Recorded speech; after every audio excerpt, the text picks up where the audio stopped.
Tonight, we're going to figure out how long it would actually take us to travel 1 light year. It's one of the most basic units astronomers use for measuring the distance between stars. The first one you reach for once you leave our own solar system behind. Most people assume it's something within striking distance of our current technology if we simply pushed a little harder. But here's the thing most people don't realize. When you run the numbers honestly, accounting for every spacecraft we've ever launched, every propulsion concept anyone has seriously proposed, and every constraint the laws of physics impose on moving matter through space, 1 light year turns into something far harder to reach than it sounds. By the end of tonight, you're going to understand exactly why that distance has proven so difficult to close, and what it would genuinely take to finally get there. Before we get started, if you love exploring the depths of space as much as we do, take a second to like the video or subscribe. It's a simple action, but it helps this channel reach more curious minds like yours. Now, let's begin.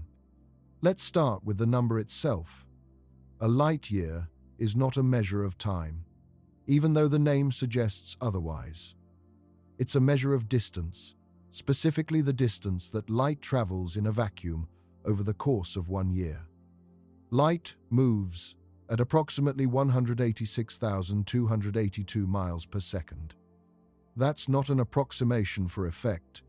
That's close to the actual measured constant, one of the most precisely known numbers in all of physics. At that speed, light could circle the entire Earth about 7.5 times in a single second. Multiply that speed by the number of seconds in a year, roughly 31,556,000 seconds, and you get the distance of 1 light year, 5.87 trillion miles. That is the distance light covers in the time it takes Earth to complete 1 orbit around the Sun. And light doesn't pause. It simply moves. Constantly, at the fastest speed anything in the universe is permitted to travel. Nothing with mass can even approach that speed, a rule baked into the fundamental structure of reality itself. So when we ask how long it would take us to travel 1 light year, we're really asking a much more uncomfortable question underneath the surface. How far behind light are we, really? And the answer, as you're about to see, is almost embarrassing. Before we get to speeds and spacecraft, it helps to understand how we even came to know the speed of light in the first place, because for most of human history, nobody was even sure light had a speed at all. Ancient thinkers largely assumed light traveled instantly, appearing everywhere at once the moment a source was lit. It wasn't until the 1670s that a Danish astronomer named Ole Rømer, studying the moons of Jupiter, noticed something strange. The moon Io seemed to disappear behind Jupiter earlier or later than expected, depending on where Earth happened to be in its orbit around the Sun. Rømer realized the discrepancy wasn't a flaw in his calculations. It was because light itself took time to cross the changing distance between Earth and Jupiter. From that observation, he produced the first real estimate of the speed of light, a number in the right general range, though refined considerably by later scientists. Over the following 2 centuries, researchers like Hippolyte Fizeau and Albert Michelson developed increasingly precise laboratory methods, using spinning mirrors and toothed wheels to measure the tiny fraction of a second. It took light to travel a known distance and bounce back. By the early 20th century, the speed of light had been measured with remarkable accuracy, and it became one of the cornerstones of modern physics, eventually forming the backbone of Einstein's theory of relativity, which we'll return to later. It's a strange thought that something moving so unimaginably fast enough to circle the Earth 7.5 times in a single second, still has a measurable, finite speed at all. But it does. And that finite speed is precisely what turns a distance like 1 light-year from an abstract idea into a genuine physical barrier. Let's ground this in something familiar first, before we launch into the technical details. A commercial airliner, cruising at about 550 miles per hour, would need over 1,200,000 years to cover 1 light-year. That's longer than the entire existence of our species on this planet, just to cover a distance that light casually strolls through in the time it takes you to watch this video and go about your normal week. Even the International Space Station, orbiting Earth at an impressive 17,500 miles per hour, fast enough to circle the entire planet in about 90 minutes, isn't fast enough. If it could somehow break orbit and fly in a straight line at that same speed, it would still need roughly 39,000 years to cover 1 light-year. Everyday speeds are laughably inadequate for this task. We need something faster. Much, much faster. Decades of science fiction have quietly trained us to think of interstellar distances as casually crossable, a matter of dramatic music and a brief transition scene rather than years or centuries of travel. Fictional starships jump between star systems in moments. Crews chat comfortably with mission control in real time, regardless of distance. And a light-year gets treated as barely significant compared to the truly vast distances those stories are built around. That framing is understandable, since a story about a multi-century journey to a single nearby star doesn't always make for gripping weekly television, but it leaves most people with a badly distorted sense of scale. When Jules Verne wrote about traveling to the moon in the 1860s, it took his fictional characters a matter of days, a wildly optimistic guess that nonetheless turned out to be roughly accurate once humanity actually made the trip about a century later. But the moon sits a little over 1 light-second away, a distance so small compared to a light-year that the comparison barely holds up at all. Scale that same optimism up to a full light-year, and the gap between fiction and physical reality becomes enormous. Not a difference of years versus days, but a difference of years versus millennia, depending on which propulsion concept you're using as your baseline. None of this is meant to take anything away from science fiction, which has inspired generations of scientists and engineers to pursue careers in space exploration in the first place. But it does mean that when we ask a question like the one we're exploring here, how long would it really take to travel 1 light-year?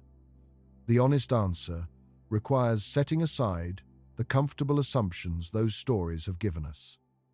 It means looking directly at what physics and engineering actually allow.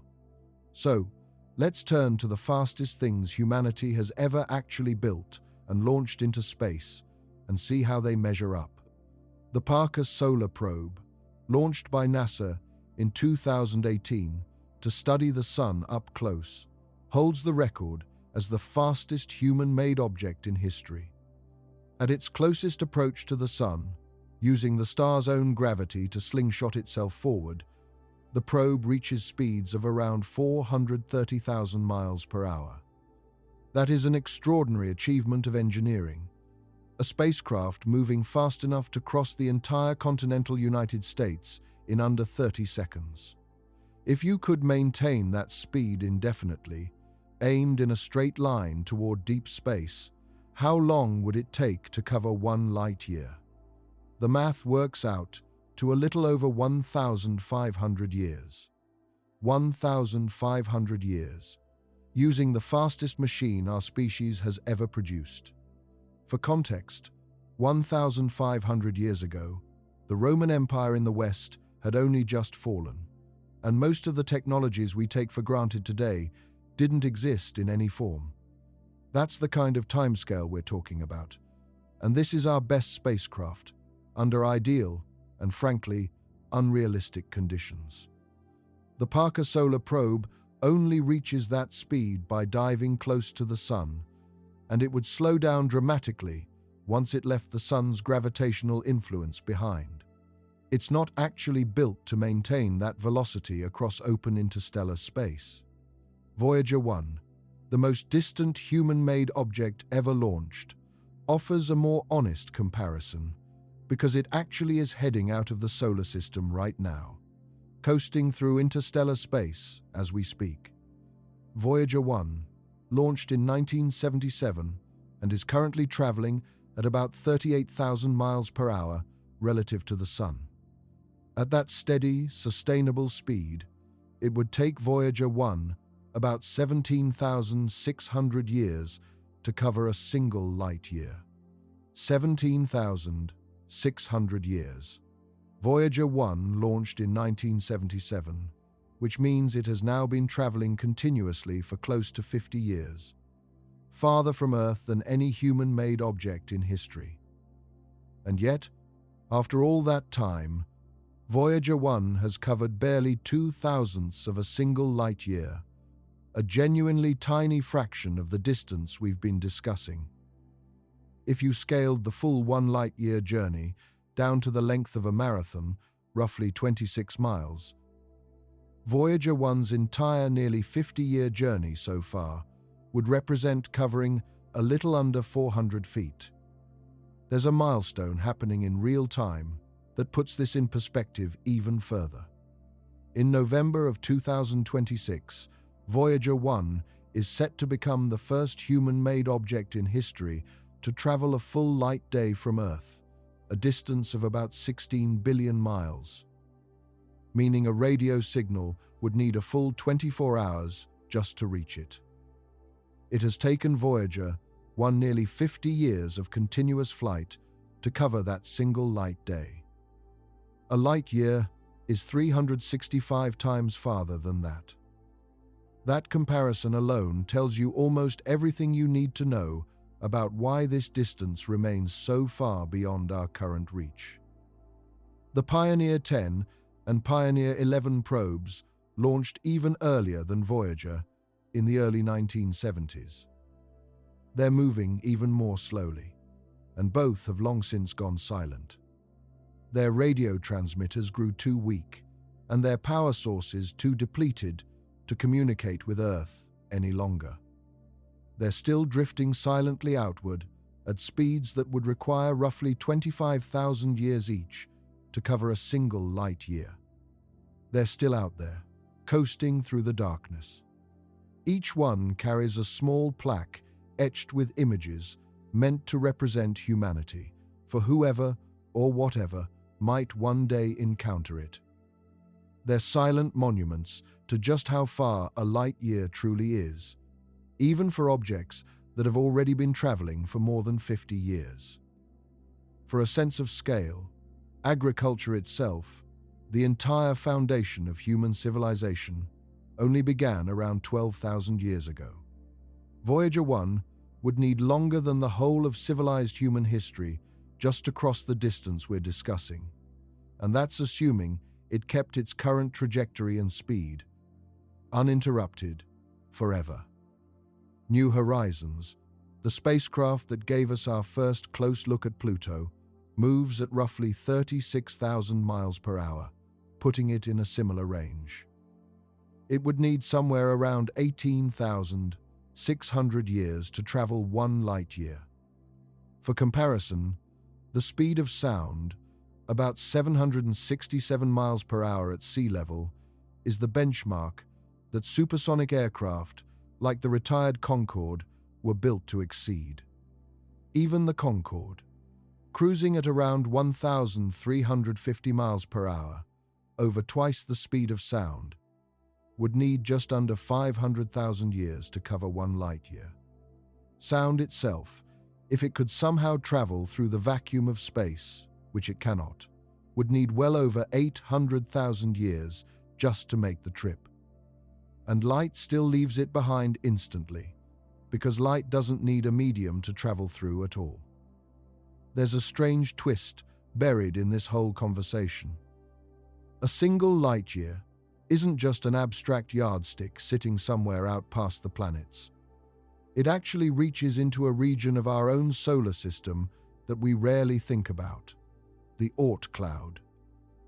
It's a vast, sparse shell of icy bodies believed to surround the Sun at distances estimated to extend out to somewhere between 1/2 and 1 full light year from where we're sitting right now. In other words, before a spacecraft heading outward even finishes covering 1 light year, it would still be, technically, inside the outer reaches of our own Sun's gravitational neighborhood. It would still be passing through a thin scattering of comets and icy debris left over from the formation of the solar system billions of years ago. That's a genuinely strange thing to consider. 1 light year, a distance that would take our fastest real spacecraft longer than the whole of recorded human history to cross, might not even get us fully clear of our own solar system's outer boundary. The Oort cloud itself is thought to contain trillions of icy objects, remnants left over from the earliest days of the solar system. Most of them are far too small and far too dim for any telescope to detect directly. Their presence is inferred instead from the long-period comets that occasionally fall inward toward the Sun, after being nudged loose by a passing star or a slight gravitational disturbance. And here's the uncomfortable truth. Every single spacecraft humanity has ever built, every triumph of engineering we've celebrated, every mission that made headlines around the world, he would need somewhere between 1,000 and 25,000 years just to cover this one modest unit of cosmic distance. And a light year, remember, is considered close in astronomical terms. The nearest star system to our own, Alpha Centauri, is over 4 light-years away. We haven't even gotten there yet, and we're already talking about timescales longer than recorded human history. So the question becomes, could we build something faster? Something purpose-built for this exact challenge, rather than a probe designed to study planets or the Sun. Let's look at what's actually been proposed, and what stands in the way of each idea. Chemical rockets, the kind that have carried every human being who has ever left Earth, are fundamentally unsuited for this task. And it's not simply a matter of scaling up. Chemical rockets work by burning fuel and expelling the exhaust at high speed. And the maximum exhaust velocity you can achieve with chemical reactions is limited by the energy stored in the chemical bonds of the fuel itself. There's a hard ceiling there, set by chemistry, not by ambition or funding. The Saturn V rocket that sent astronauts to the Moon was one of the most powerful machines ever built, and even it could barely escape Earth's gravity, let alone approach any meaningful fraction of the speed of light. To reach even 1% of light speed, using chemical propulsion, you would need a mass of fuel so large it becomes physically nonsensical, because the fuel needed to accelerate. The fuel needed to accelerate the spacecraft grows faster than any rocket could carry. Engineers call this the tyranny of the rocket equation, and it's one of the most stubborn walls in all of aerospace engineering. The equation itself, first worked out by the Russian scientist Konstantin Tsiolkovsky in the late 1800s, describes a relationship that grows exponentially rather than in a straight line. To double a rocket's final speed using the same fuel and engine, you don't just need twice the fuel, you need dramatically more. That extra fuel itself has mass, and that mass has to be accelerated too, along with the fuel needed to accelerate it. It's a cascading requirement that spirals upward very quickly. For modest speeds, like the ones needed to reach orbit or travel to the Moon, this relationship is manageable, which is exactly why chemical rockets have served us well for crewed spaceflights so far. But push the target speed high enough, even to a small fraction of the speed of light, and the required fuel mass grows so large that it would exceed the mass of entire planets, long before it exceeds the mass of anything an engineer could actually build and launch. This is precisely why every serious interstellar propulsion concept abandons the idea of carrying all your fuel with you from the start. Some harvest energy from nuclear reactions. Others draw on the near-total mass conversion of antimatter. Still others skip on-board fuel entirely in favor of an external push from a laser array, as with breakthrough Starshot. So chemical rockets are out, immediately and completely, for anything resembling a light-year journey within a human lifetime. What about nuclear propulsion? In the 1950s and 60s, a group of scientists and engineers worked on a genuinely audacious concept called Project Orion. The idea was to propel a spacecraft by detonating small nuclear explosives behind it, one after another, and absorbing the shockwave through a massive pusher plate, converting each blast into forward thrust. It sounds almost too dramatic to be real, but serious physicists worked on this for years, and computer models suggested it could theoretically push a spacecraft to somewhere around 3 to 5% of the speed of light. At 5% of light speed, a spacecraft could cover 1 light year in about 20 years. 20 years suddenly starts to sound almost reasonable, at least compared to 17,000 years. But Project Orion carried enormous problems. It would require detonating potentially thousands of nuclear devices, releasing radioactive fallout with every single pulse, at least during the portion of the journey still within the atmosphere or near Earth. International treaties banning nuclear detonations in space, put in place specifically because of concerns raised by this kind of concept, make Orion effectively illegal under current international law. The engineering challenges of building a pusher plate that could survive thousands of nuclear blasts without disintegrating were never fully solved either.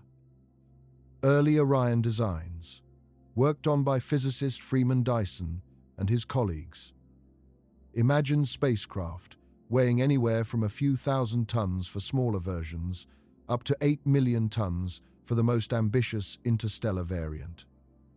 That version was sometimes called Orion Super.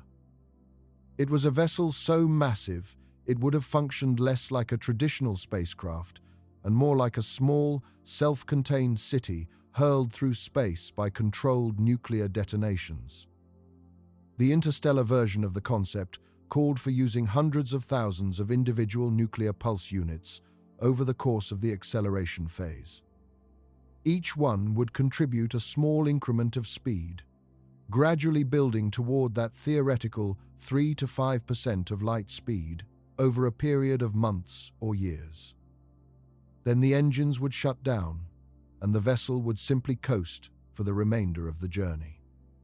Project Orion was quietly shelved, but it remains one of the more serious proposals for a propulsion system that could realistically approach a meaningful fraction of light speed using technology that isn't entirely speculative.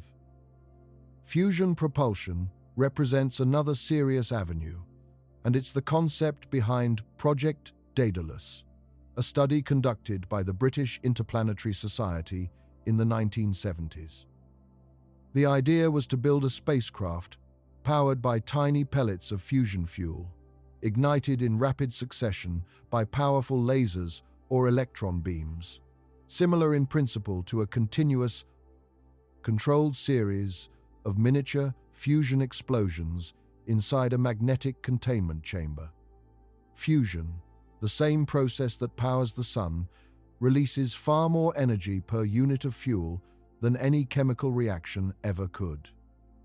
The Daedalus design, on paper, could theoretically reach around 12% of the speed of light. At that velocity, a spacecraft could cross 1 light year in a little over 8 years. 8 years is genuinely within the range of a human mission, at least in theory, assuming a crew could survive the journey, which is a separate and enormous problem we'll return to shortly. The original Daedalus study envisioned an unmanned probe, not a crewed vessel, weighing around 54,000 tons at launch.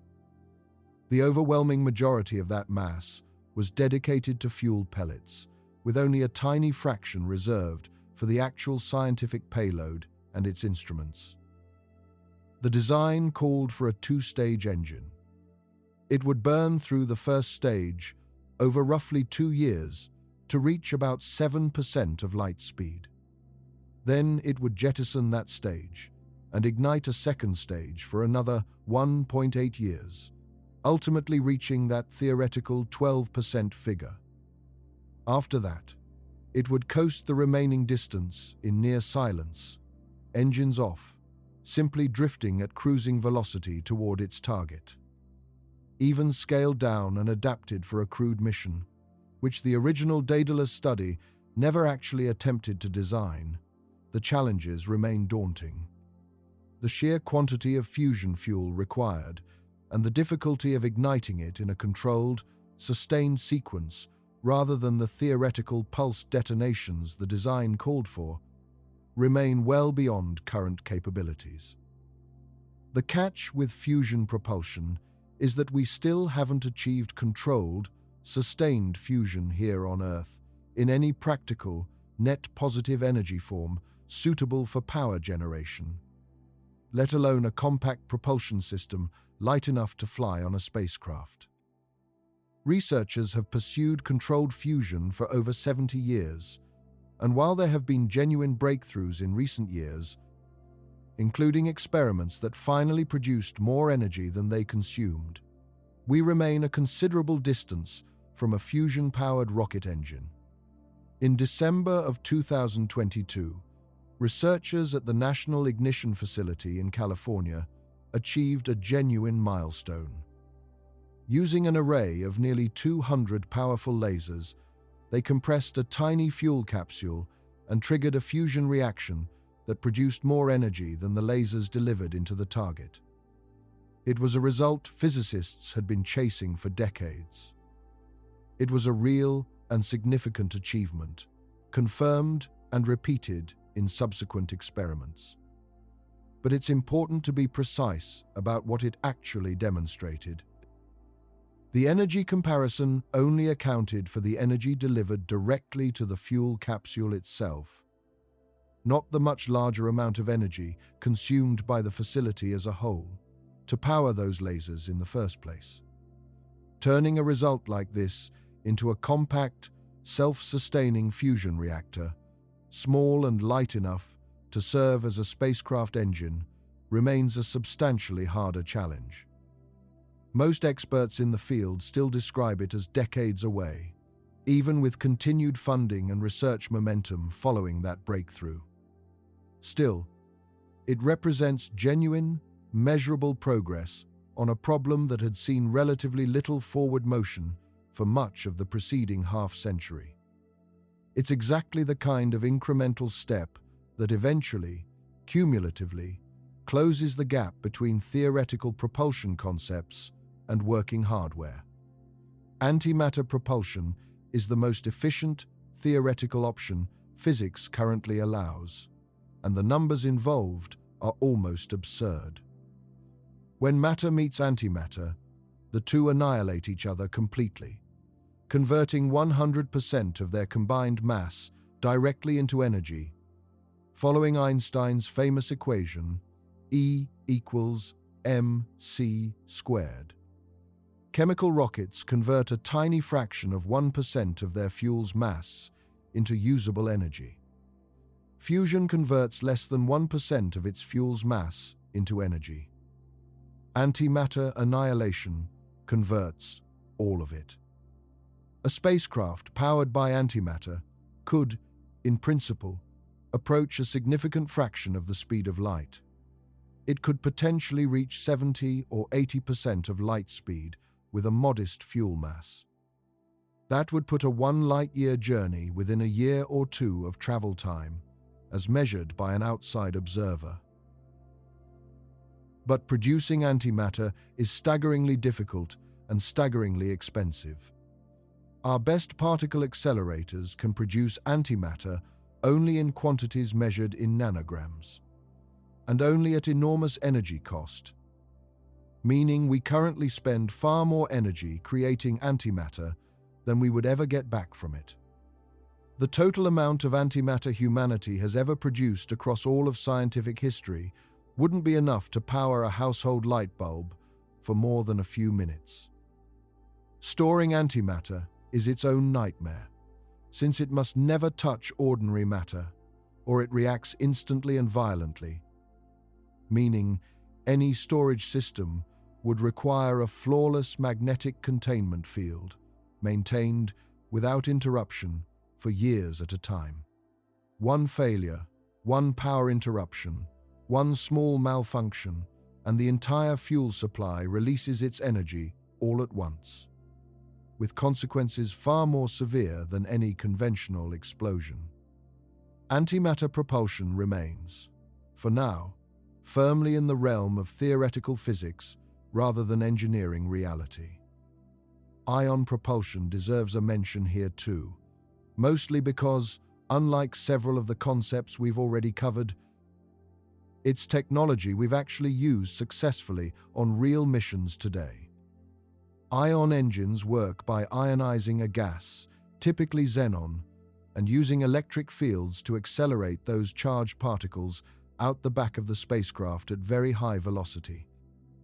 The thrust is extremely gentle, often no stronger than the pressure of a piece of paper resting in your hand. But it's remarkably efficient, since ion engines use their fuel far more effectively than any chemical rocket. NASA's Dawn spacecraft used ion propulsion to visit and orbit 2 separate bodies in the asteroid belt. The technology has become a reliable workhorse for missions that can afford to accelerate gradually over months or years, rather than requiring the sudden, powerful thrust of a chemical rocket. The problem for a light-year journey is that even the most advanced ion engines currently available top out at exhaust velocities and thrust levels that would take many centuries of continuous operation, just to reach a small fraction of light speed. And the electrical power required to run an ion engine at that scale, for that long, would demand a power source, likely nuclear, far beyond anything currently designed for spaceflight. Ion propulsion is a genuine success story for exploration within our own solar system, but it simply isn't built for the kind of speed a light-year journey demands. One more idea captured the imagination of physicists for decades, called the Bussard interstellar ramjet, first proposed in 1960 by physicist Robert Bussard. The concept was elegant on paper. Interstellar space, though nearly empty, isn't perfectly empty. It contains a very thin scattering of hydrogen atoms drifting between the stars. Bussard proposed a spacecraft equipped with an enormous magnetic scoop, potentially hundreds of miles across, that would collect these stray hydrogen atoms as it moved forward, funneling them into a fusion reactor to generate continuous thrust. In theory, a ramjet like this could keep accelerating indefinitely, since it wouldn't need to carry its own fuel. It would simply harvest what it needed from the interstellar medium itself as it flew. Some early calculations suggested a Bussard ramjet could theoretically approach a significant fraction of light speed, given enough time to accelerate. Unfortunately, later, more detailed analysis revealed a serious problem. The density of hydrogen in interstellar space is so low that the drag created by the scoop itself, pushing against that thin gas, would likely produce more resistance than the fusion reaction could overcome in thrust, at least using realistic scoop designs. The concept hasn't been entirely abandoned by theorists, but it's now viewed as far less promising than it seemed when Bussard first proposed it.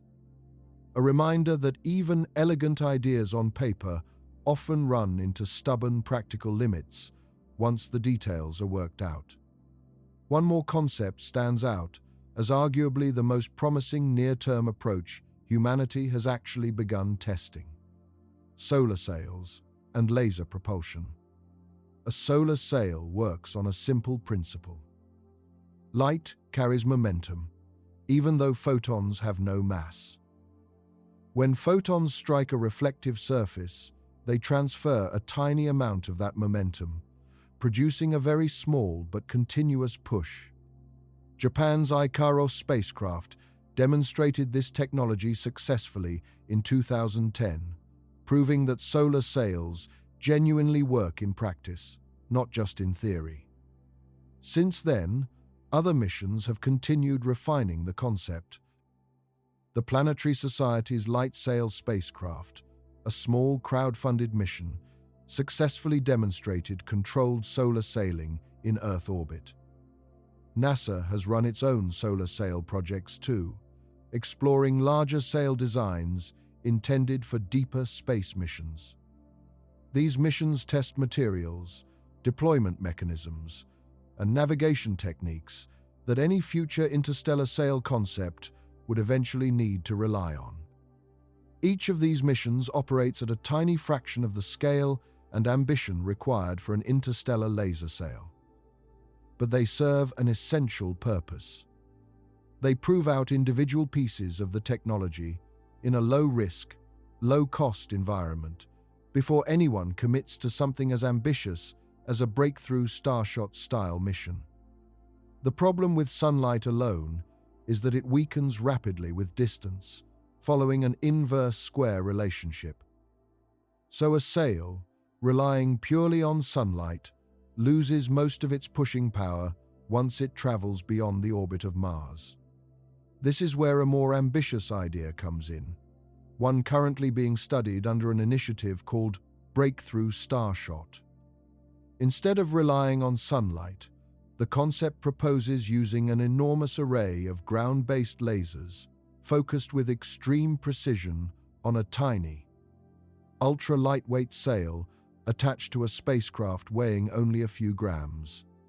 By concentrating enormous power into a coherent beam and firing it continuously at the sail for several minutes, researchers calculate you could accelerate a gram-scale probe to as much as 20% of the speed of light.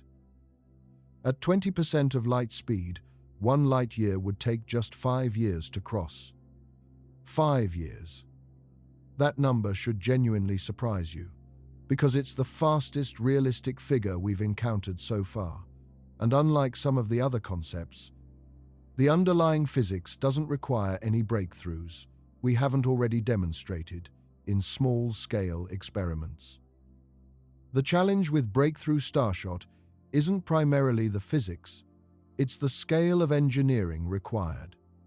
You'd need a laser array with a combined output measured in the tens of gigawatts, focused with such precision across such enormous distances that even tiny atmospheric distortions could scatter the beam and waste most of its energy. Proposed designs call for the array to be built at a high-altitude site with clear, dry, stable air. Even small amounts of atmospheric turbulence can bend and scatter a laser beam over the kind of distance it would need to travel before the sail leaves the immediate vicinity of Earth. Some concepts propose synchronizing thousands of individual smaller lasers, phased together with extreme precision to act as a single coherent beam. This offers redundancy, since losing a handful of individual laser units out of thousands wouldn't meaningfully reduce the total output. But it also multiplies the engineering complexity considerably. It requires the kind of precise timing and alignment across a huge physical area that has never been attempted at this scale. You'd need a sail thinner than a soap bubble, yet strong enough to survive the force of that beam without tearing apart. And crucially, this approach only works for tiny, unmanned probes weighing a few grams. That's nothing close to the mass of a spacecraft capable of carrying a human being, life support systems, food, water, and shielding. Scaling this concept up to carry passengers multiplies the required laser power by many orders of magnitude, well beyond anything currently conceivable with existing infrastructure or funding. Before we move away from propulsion concepts entirely, there's one more idea that comes up so often in popular culture, and that's the warp drive.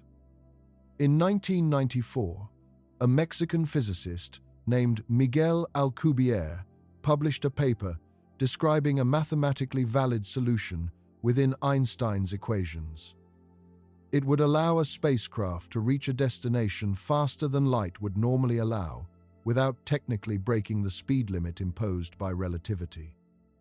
The idea isn't to accelerate the spacecraft itself to faster than light speeds, since that remains forbidden. Instead, the concept contracts space in front of the vessel and expands space behind it. The ship effectively rides a wave in the fabric of space itself, similar to how a surfer rides a wave rather than swimming through the water directly. Inside its own little bubble. The spacecraft wouldn't be moving faster than light at all, but the bubble itself could, in principle, cover enormous distances in very little time as measured by an outside observer. It's a genuinely fascinating piece of mathematics, and it briefly generated enormous excitement when it was published. But there's a serious catch, one that has kept the Alcubierre drive firmly in the category of theoretical curiosity rather than engineering roadmap. The math requires a form of matter with negative energy density, often called exotic matter, something that has never been observed to exist in the required quantities.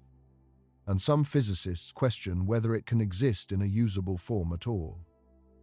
Even setting that aside, early calculations suggested the amount of energy required would be roughly equivalent to converting the mass of an entire planet the size of Jupiter directly into energy. Later refinements to the concept have reduced that requirement considerably, without eliminating it. There are also unresolved theoretical problems involving what happens at the front and back edges of the warp bubble. There are open questions about whether anything could actually see out of it or navigate while inside it. And some physicists worry the concept might violate other fundamental principles of physics, even if the core equations are technically valid. For now, the warp drive remains a beautiful piece of theoretical physics. It shows just how creative, serious scientists have been willing to get in, searching for a loophole around the light speed barrier. But it isn't something you'll find on any realistic engineering roadmap for the coming decades, or possibly even centuries. So where does this leave us? We've looked at real spacecraft, the ones actually built and launched by NASA and other space agencies. Every single one of them needs somewhere between 1,000 and 25,000 years to cover this distance. Those timescales dwarf the entire span of recorded human civilization. We've looked at theoretical nuclear pulse propulsion, the Project Orion concept from the 1950s and 60s. It could potentially manage the trip in around 20 years, an enormous improvement. But it's bound up in serious radiation concerns, international treaty violations, and engineering problems that were never fully solved before the project was shelved. We've looked at fusion, propulsion, the Project Daedalus concept from the 1970s, hovering around 8 years for the crossing. It depends on a form of controlled fusion that remains, even after 70 years of dedicated research, just beyond our current capabilities. We've looked at antimatter propulsion, potentially the fastest and most efficient option of all, according to the raw physics.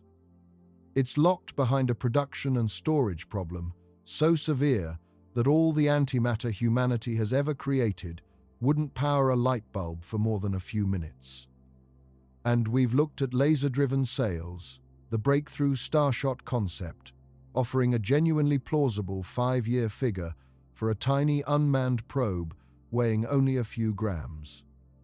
It's built on physics we've already demonstrated in small-scale experiments.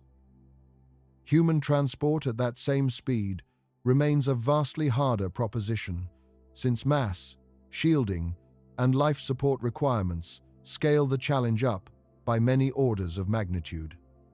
We even looked at the Bussard interstellar ramjet and the Alcubierre warp drive, two of the more creative theoretical attempts to sidestep the problem entirely. Both run into serious, currently unsolved, physical obstacles that keep them firmly in the realm of speculation rather than engineering. It helps to ask what we'd actually gain scientifically from reaching this distance, even with an unmanned probe, because the answer explains why researchers consider the effort worthwhile at all. Voyager 1 and Voyager 2 have already given us our first direct measurements of the heliopause, the boundary where the sun's solar wind gives way to the pressure of the broader interstellar medium. That transition happens at roughly 120 times the distance from the Earth to the Sun, far short of a full light year. But it already gave scientists their first taste of genuinely interstellar conditions.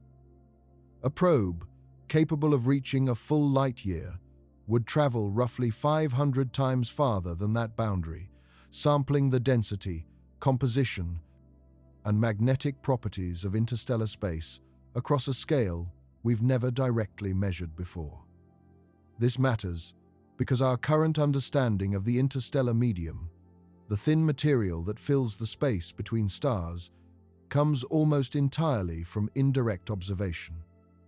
We watch light pass through it and get subtly altered along the way, rather than measuring it directly in place. A probe traveling a full light year could also test our models of the outer Oort cloud directly. It could potentially image, or even pass near, some of the icy bodies believed to populate that distant region. Those are objects far too faint and far too distant for any telescope on Earth or in Earth orbit to study in meaningful detail. There's also the simple, foundational value of validating the propulsion technology itself. Successfully accelerating any object, even a probe weighing only a few grams, to a meaningful fraction of the speed of light would be a genuine milestone. So would successfully tracking, communicating with, and controlling it across that vast a distance. Either achievement would immediately inform the design of larger, more capable missions that might follow. Notice something interesting here. None of these approaches, even the most optimistic and speculative among them, gets us there instantly, or even quickly by ordinary standards. Even in our best-case scenarios, we're talking about years of continuous travel using technology that ranges from barely developed to entirely theoretical. And this is for 1 light year. The nearest actual star system beyond our Sun sits over 4 times farther away than that. Not every proposal on the table is purely speculative or decades from any real hardware. NASA and several partner institutions have spent years studying a concept called the interstellar probe. It wouldn't attempt to reach another star at all. Instead, it would aim to travel farther from the Sun than Voyager 1 has managed, using more modern propulsion and a more direct trajectory. It could potentially cover meaningful ground toward the inner edge of that same Oort cloud region within a human career span. Proposed designs for this mission rely on a combination of a powerful conventional rocket launch, combined with a close solar gravity assist. This is sometimes called an O-berth maneuver, where a spacecraft dives close to the Sun and fires its engines at the point of maximum speed, using the Sun's own gravity to amplify the effect of the burn. Some versions of this concept could potentially reach speeds significantly higher than Voyager 1's current pace, though still nowhere near what would be needed to cover a full light year within a practical time frame. Nuclear thermal propulsion is another intermediate technology, sitting somewhere between chemical rockets and the more exotic fusion and antimatter concepts we've already covered.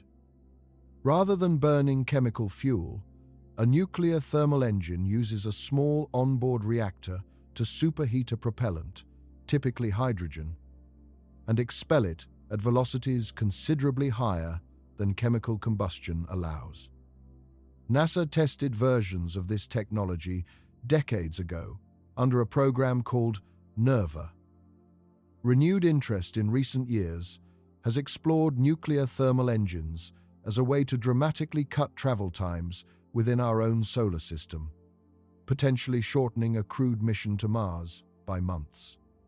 It's a genuinely useful technology for solar system travel, but even nuclear thermal propulsion falls dramatically short of what's needed for a light-year journey.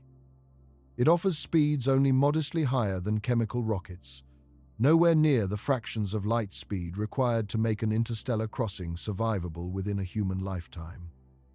These nearer-term concepts matter because they represent the actual, funded, currently developing edge of propulsion technology, the stepping stones that come before anything resembling a true interstellar mission becomes possible. None of these nearer-term missions will cover anywhere close to a full light year, but each one tests a piece of the underlying engineering: faster trajectories, better power systems, more efficient use of gravity assists. Any future interstellar attempt would need to build upon that work rather than invent it from scratch. Now, let's shift gears and talk about something that changes this entire conversation in a strange and fascinating way: relativity. Albert Einstein's theory of special relativity tells us that as an object approaches the speed of light, time itself begins to behave differently for that object relative to an outside observer. This isn't science fiction. It's been measured and confirmed repeatedly, including with atomic clocks flown on airplanes and satellites, which run at very slightly different rates than identical clocks on the ground.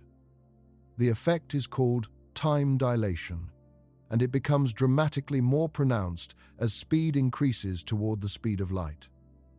Here's what that means for our hypothetical light-year journey.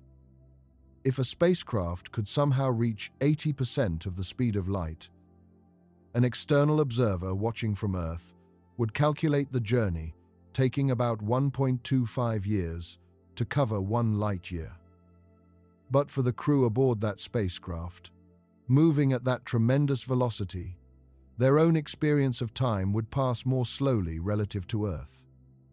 At 80% of light speed, time dilation means the crew would experience the journey as taking roughly 9 months instead of the full 1.25 years. An Earth observer would measure, push the spacecraft to 99% of the speed of light, an extraordinarily difficult target, but one physics doesn't forbid. And the external observer still measures just over 1 year for the trip. But the crew inside, thanks to relativity, would experience only about 7 weeks passing on their own clocks and calendars. This is one of the strangest and most genuinely mind-bending aspects of interstellar travel. The faster you go, the shorter the journey feels from the traveler's own perspective, even though observers left behind measure something much closer to the straightforward light-year figure. It's not an illusion or a trick of perception.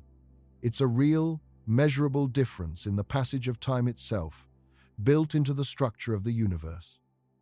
This is one of the few genuine loopholes physics offers us, a way to make interstellar journeys feel shorter for the people actually making them, even while the outside universe experiences something closer to the full duration.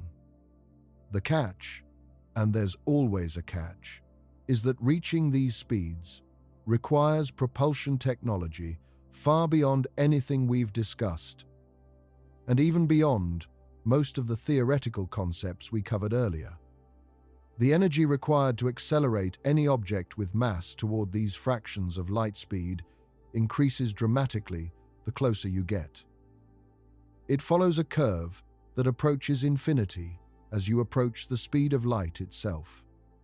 That's exactly why nothing with mass can ever reach that speed completely, only approach it. So relativity offers hope for the travelers, but it doesn't erase the fundamental engineering problem of getting to those speeds in the first place.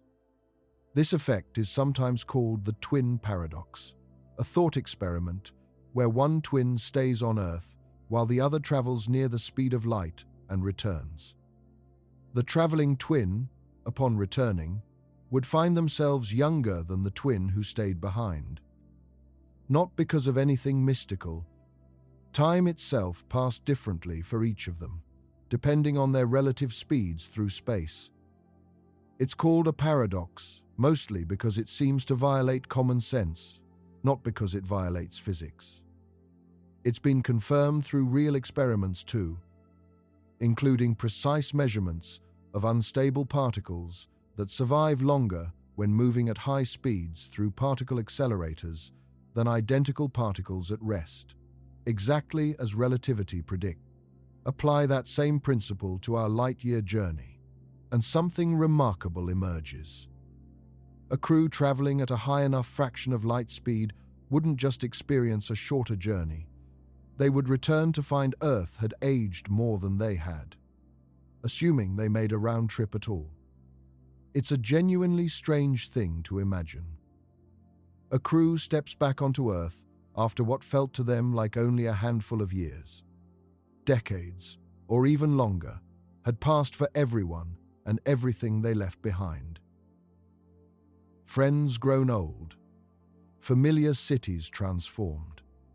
An entire chapter of history unfolded in their absence, while their own calendars barely turned. At modest fractions of light speed, like the 12% theorized for a fusion-powered Daedalus-style spacecraft, this effect remains small, shaving only a small fraction off the crew's experienced time compared to Earth's clocks. But as speeds climb toward 50, 70, or 90% of light speed territory, we have no current technology capable of reaching. The gap between the traveler's experience and Earth's experience grows dramatically. That opens up genuinely strange possibilities for future generations, assuming propulsion technology ever advances that far. There's another relativistic effect that would fundamentally change what a crew traveling at a significant fraction of light speed would actually see through the windows of their spacecraft. At ordinary speeds, the stars ahead of you and behind you look roughly the way you'd expect, scattered points of light spread across the sky in familiar constellations. But as a spacecraft approaches a significant fraction of light speed, an effect called relativistic aberration causes the light from stars to appear to crowd forward, bunching up increasingly toward the direction of travel, while the stars behind seem to thin out and fade. At high enough speeds, this effect becomes so pronounced that nearly the entire visible sky would appear to compress into a bright ring or disk directly ahead of the spacecraft, with the space behind fading toward darkness. Combined with this, light from stars ahead would shift toward higher frequencies, an effect called blue shift.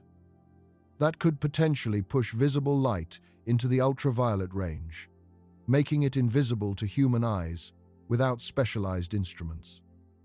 Light from stars behind would redshift in the opposite direction, fading toward and eventually past the red end of the visible spectrum. In other words, a crew traveling fast enough to make a light-year journey survivable within a reasonable span of years might find themselves flying through a sky that looks nothing like the familiar starfield we're used to seeing from Earth. It's a genuinely alien view, and it exists as a direct, measurable consequence of moving close to the speed of light, not as some artistic embellishment. It's one of the more beautiful and strange predictions of relativity, and it's one more reminder that the closer you get to the speed of light, the more the universe itself starts to look and behave in ways that have no equivalent in ordinary human experience.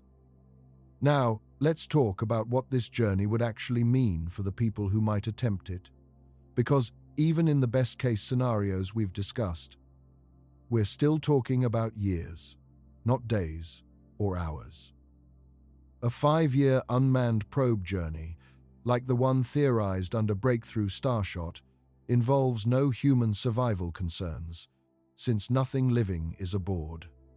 But any crewed mission, even one that somehow achieved the more optimistic timelines we've discussed, would face enormous challenges that have nothing to do with propulsion physics and everything to do with human biology and psychology. Radiation exposure is one of the most serious concerns. Outside the protective shield of Earth's magnetic field, spacecraft and their crews are exposed to cosmic radiation, a steady stream of high-energy particles originating from the Sun and from sources deep in the galaxy. Over months and years, this radiation exposure increases the risk of serious, long-term health problems, and shielding against it effectively would require substantial mass, which directly conflicts with the need to keep a spacecraft as light as possible for speed and efficiency. Engineers working on interstellar concepts describe this as one of the most stubborn, unsolved problems in the entire field. A genuine engineering contradiction between the need for speed and the need for protection. There are actually two distinct types of radiation a crew would need to contend with, and they behave quite differently. Solar particle events are bursts of charged particles thrown off by the Sun during periods of intense activity. They're dangerous, but at least somewhat predictable and localized, since their intensity drops off considerably with distance from the Sun. That offers some relief the farther a spacecraft travels from home. Galactic cosmic rays are a different problem entirely. They originate from exploded stars and other violent events scattered across the galaxy, and they arrive from every direction at extremely high energies. They remain a constant background hazard, no matter how far a spacecraft travels from the Sun. These galactic cosmic rays are particularly difficult to shield against. At their highest energies, they can pass through several feet of solid material, including the kind of aluminum or polyethylene shielding commonly used on spacecraft today. Sometimes they even produce secondary radiation as they interact with the shielding itself, a phenomenon engineers have to account for rather than ignore. Some proposed solutions involve active shielding, using powerful magnetic fields generated by the spacecraft itself to deflect charged particles before they ever reach the hull. It's a small-scale version of the same kind of protection Earth's own magnetic field provides against the solar wind. Researchers have tested small-scale prototypes of this kind of active shielding technology in laboratory settings, generating magnetic fields strong enough to noticeably deflect charged particle beams. Some concepts propose using superconducting magnets, cooled to extremely low temperatures, to generate the kind of sustained, powerful magnetic field a full-scale shield would require without consuming prohibitive amounts of electrical power. The engineering challenge lies in generating a field strong enough and shaped correctly enough to protect the entire crew compartment. At the same time, the mass and power requirements of the shielding system itself have to stay low, or it defeats the purpose by making the spacecraft too heavy to accelerate to meaningful speeds in the first place. It's a balancing act that remains unresolved for anything beyond small-scale laboratory demonstrations. Active magnetic shielding remains an active area of research, promising in theory, but not yet proven, at the scale or power levels a genuine interstellar mission would require. Isolation is another enormous factor. Even a 5 to 20-year journey, spent in a confined, artificial environment, far from any other human contact beyond the crew itself, places enormous psychological strain on the people involved. Studies of long-duration missions on the International Space Station, along with research into extended isolation in environments like Antarctic research stations, consistently show the same thing. Confinement, monotony, and separation from Earth take a genuine toll on mental health, even over periods measured in months rather than years. Researchers studying crews at isolated Antarctic outposts, particularly during the long polar winter when outside travel becomes impossible for months at a time, have documented a recognizable pattern. It's sometimes called the third quarter phenomenon, a dip in mood and cohesion that tends to appear roughly 2/3 of the way through an extended isolation period. Once the initial adjustment has worn off, but the return home still feels distant. Space agencies have used these findings to inform crew selection, training, and support protocols for missions on the International Space Station. And the same body of research forms much of the foundation for how mission planners think about the psychological demands of a much longer journey, one lasting years rather than months. Some proposals for genuinely long-duration missions include rotating crew responsibilities deliberately, building in scheduled private time, and designing living spaces with enough variety and personalization that the environment doesn't feel quite as relentlessly uniform day after day. These are small design choices, but research suggests they can meaningfully ease the psychological burden of extended confinement. Now, extend that experience to 5, 8, or 20 years, sealed inside a vessel with no possibility of turning back. No fresh air. No changing scenery beyond a starfield that barely shifts from day to day. The psychological demands become extraordinary. Crews on a mission like this would need to solve their own medical problems. They'd have to manage interpersonal conflicts in an environment with no escape and no privacy in any traditional sense. And they'd need to maintain morale and purpose across a span of time that, for a fusion-powered ship traveling at 12% of light speed, would represent nearly 1/10 of an average human lifespan spent entirely inside a metal hull. Picture what that actually looks like from the inside for a moment.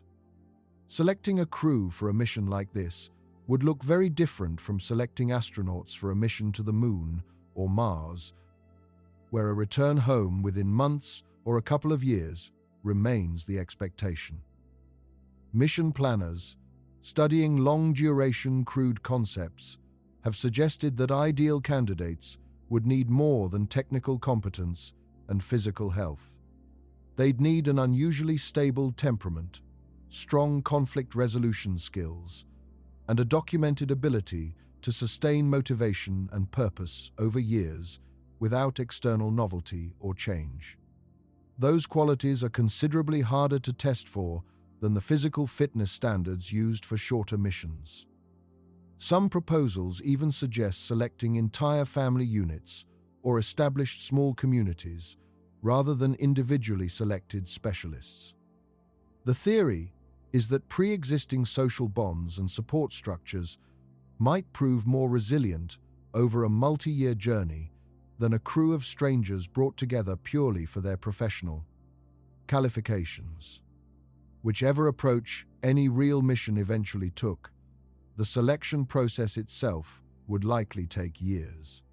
It would involve extensive psychological evaluation, simulated isolation tests, and close observation of how candidates handle sustained stress, conflict, and monotony, long before any of them ever set foot on an actual spacecraft. Picture a crew of engineers, scientists, and specialists, carefully selected and trained for years beforehand. They're sealed into a vessel barely larger than a small apartment building, watching Earth shrink from a blue marble to a faint point of light, indistinguishable from any other star within the first few months of the journey. The early excitement of launch fades within weeks. What replaces it is routine. The same corridors, the same recycled air carrying the same faint metallic smell, the same faces at every meal, day after day, for years without interruption. Small conflicts that would be forgettable on Earth, a disagreement over schedules, an irritating habit, a difference in temperament, take on outsized weight in an environment with no way to simply step outside and get some distance. Mission psychologists studying long-duration spaceflight already know that crew dynamics shift in predictable but difficult ways over extended isolation.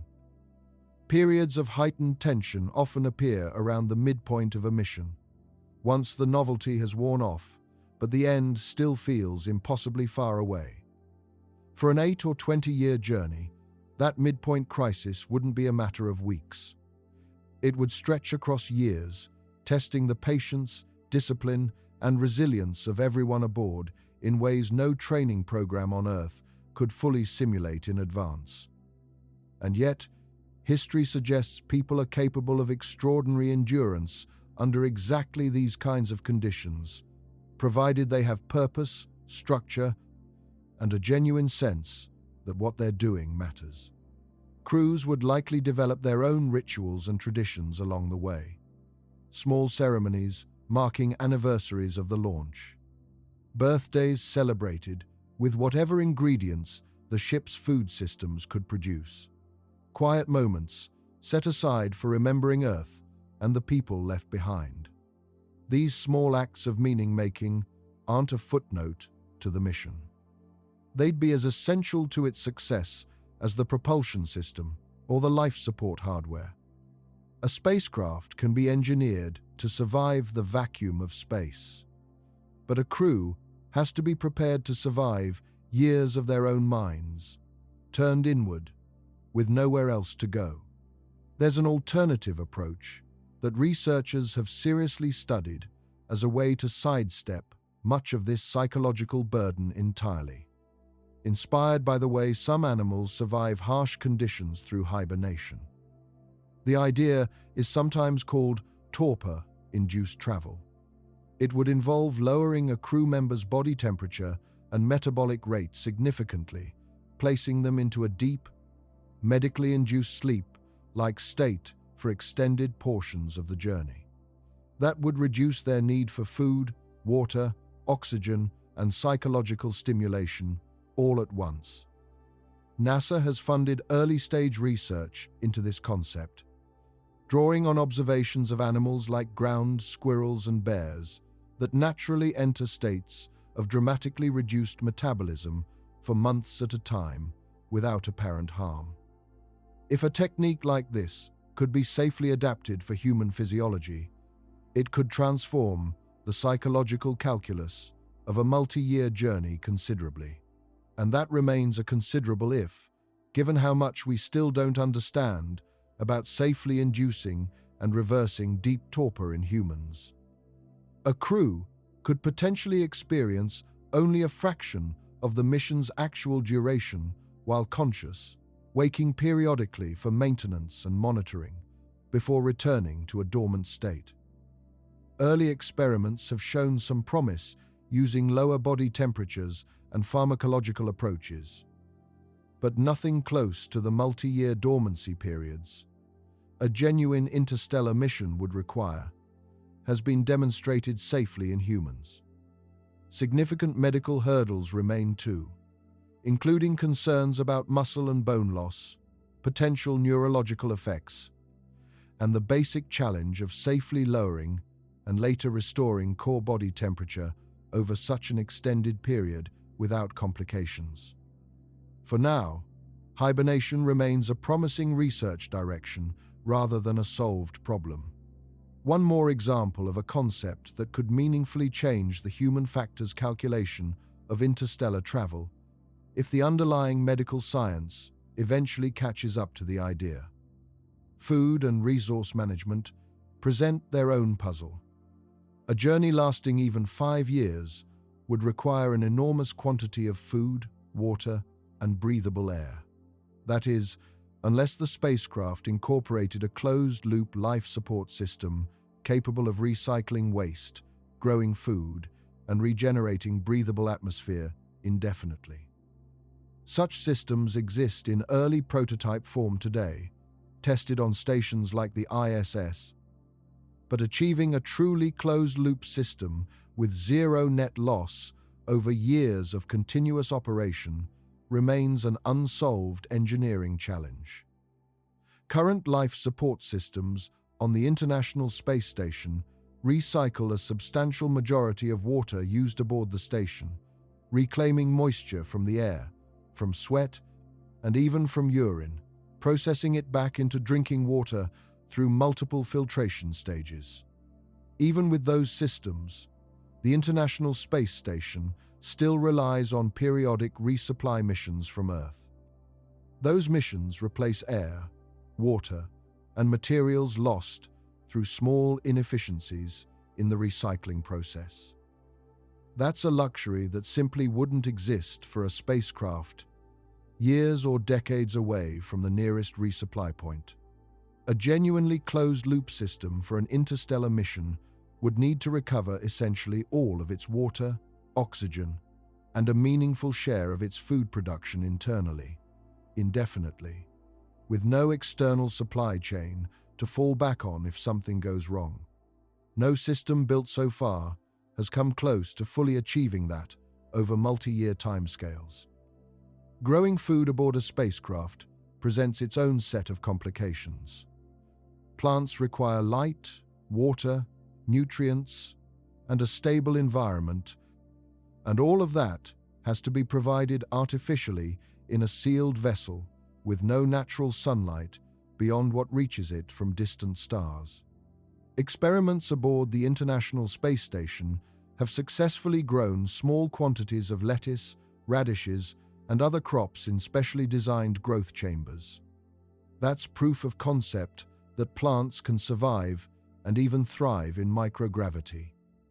But scaling that up to provide a meaningful portion of a crew's caloric needs across a multi-year journey remains a substantially harder engineering problem, one that would likely require a spacecraft design built around agriculture almost as much as around propulsion. Any imperfection in that recycling loop compounds over time, meaning small inefficiencies that seem trivial on day one could become serious by year 3 or 4 of the journey. There's a hazard here that rarely gets enough attention in popular discussions of interstellar travel, and it involves something as unassuming as dust.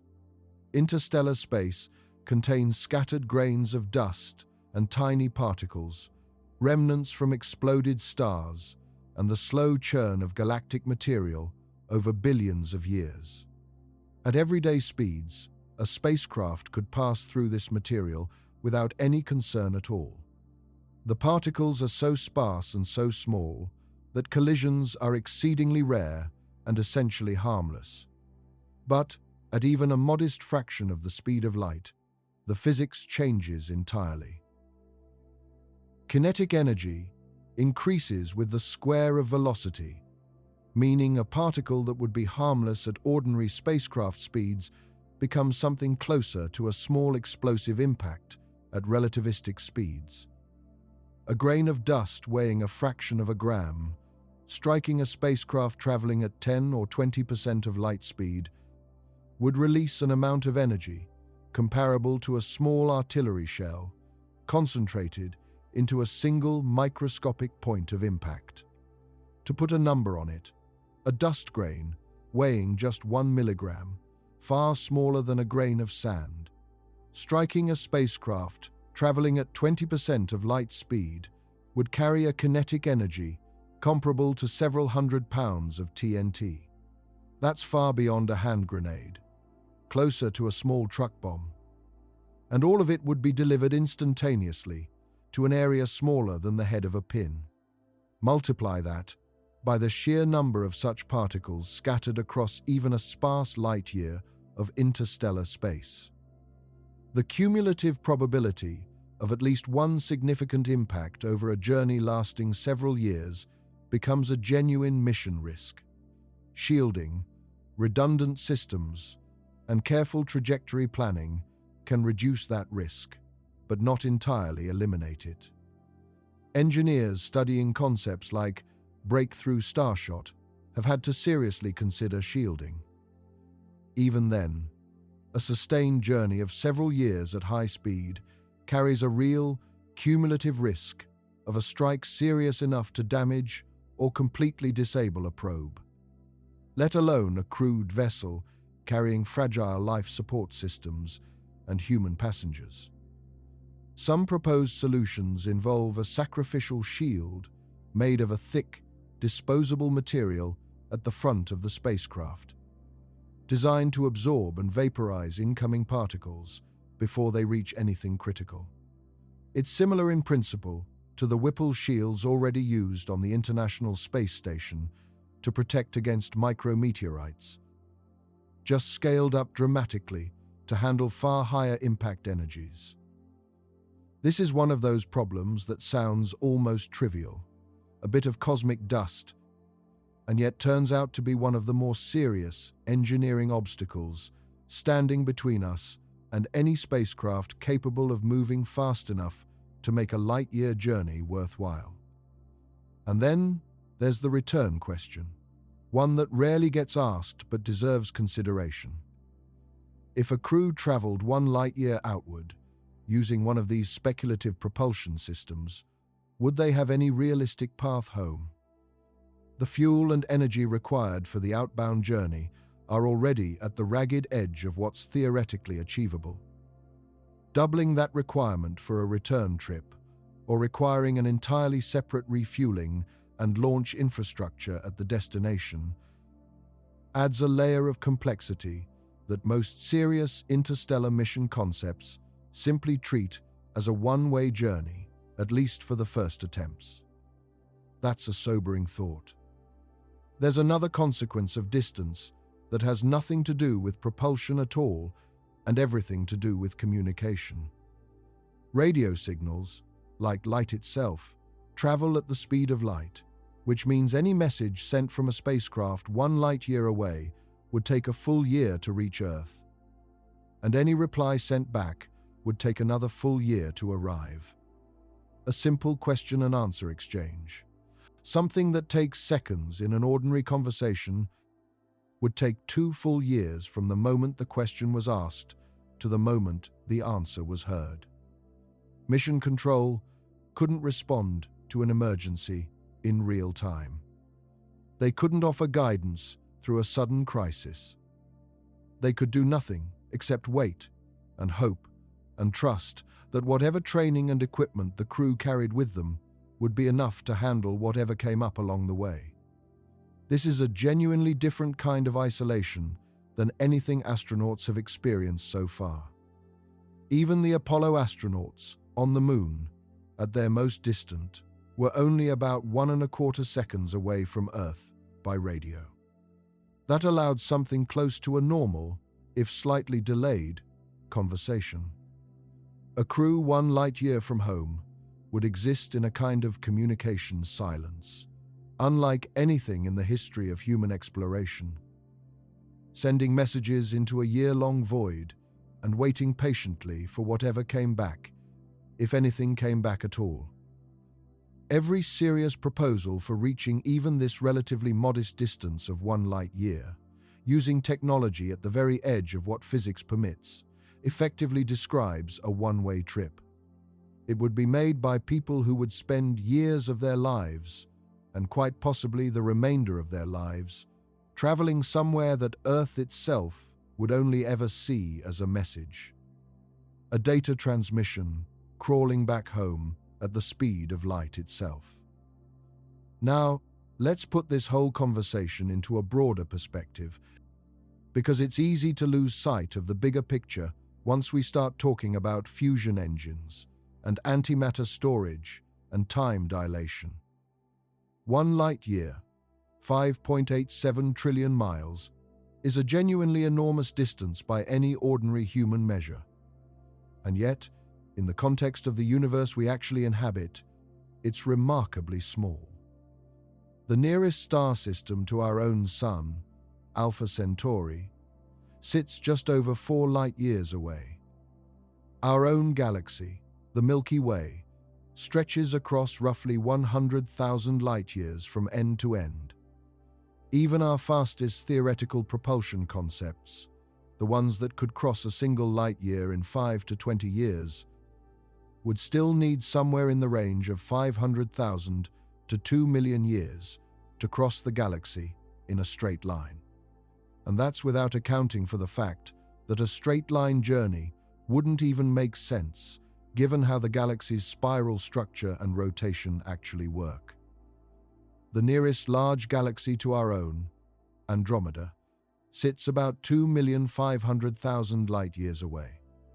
That's a distance so far beyond anything we've discussed so far that even expressing it in terms of our fastest theoretical propulsion concepts produces numbers stretching into the tens of Brait. Millions of years. That's longer than the entire existence of the genus that modern humans belong to.